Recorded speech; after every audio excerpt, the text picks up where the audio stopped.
Hi Life Youth, I hope you guys are doing well. It's great to be back with you. We've been spending the last however many weeks as a church and in these little devotionals looking at emotionally healthy spirituality. The idea that every aspect of our lives and even very practical things that we do actually matter in our relationship with God. And I hope you guys have learnt lots. And today we're going to be looking at this is the final one, we're going to look at the idea of a rule for life. A rule for life, which is basically a fancy way of saying what are some habits and what are some things that we can do that we can look to regularly do in our lives that are going to help us to live healthy lives and that are going to help us to relate to God and to grow in our relationship with Him. And we're going to be in a chapter, in a passage in the Bible today in 2 Corinthians, that's in the New Testament, 2 Corinthians chapter 8 verses 10 to 11. And I'm going to read these verses, and just to warn you, before I read them, these are verses that are talking about giving money. And that's a good thing to do. It's good to give money to people who need it. But we're going to talk about, there's something in these verses that I think is bigger than just giving money. And we're going to talk about that together. So let's read chapter 8 in 2 Corinthians verses 10 to 11. Here is my advice. It would be good for you to finish what you started a year ago. Last year, you were the first who wanted to give, and you were first to begin doing it. Now you should finish what you started. Let the eagerness you showed in the beginning be matched now by your giving. Give in proportion to what you have. Okay, so what's going on here? What's going on is Paul, who's writing this letter, is reminding the Corinthian church that they were really, really eager to take part in an offering for some poor Christians in the city of Jerusalem.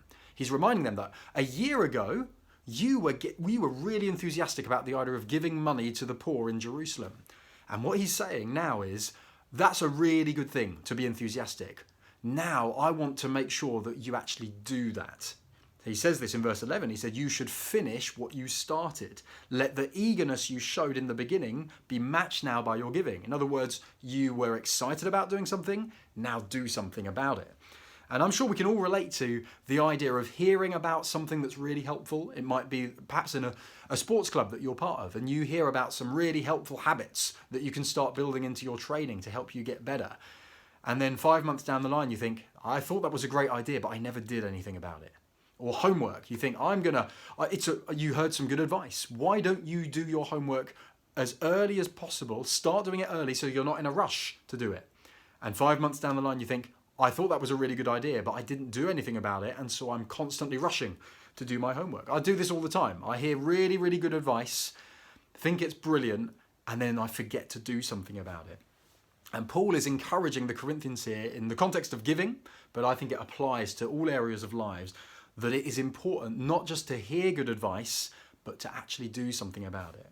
And so my question for you today, I've got a couple of questions with some challenges, is having listened to these devotionals, having listened to the preachers, what are some helpful bits of advice that you have learned over these last few weeks about how to grow in your relationship with God? What are some helpful bits of advice that you've learned?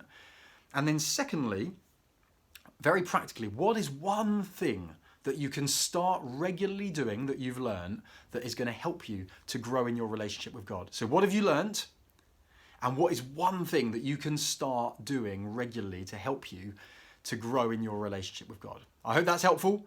Let's make sure we don't just get excited about stuff, but that we start doing things and building habits that are going to help us to grow in our relationship with God.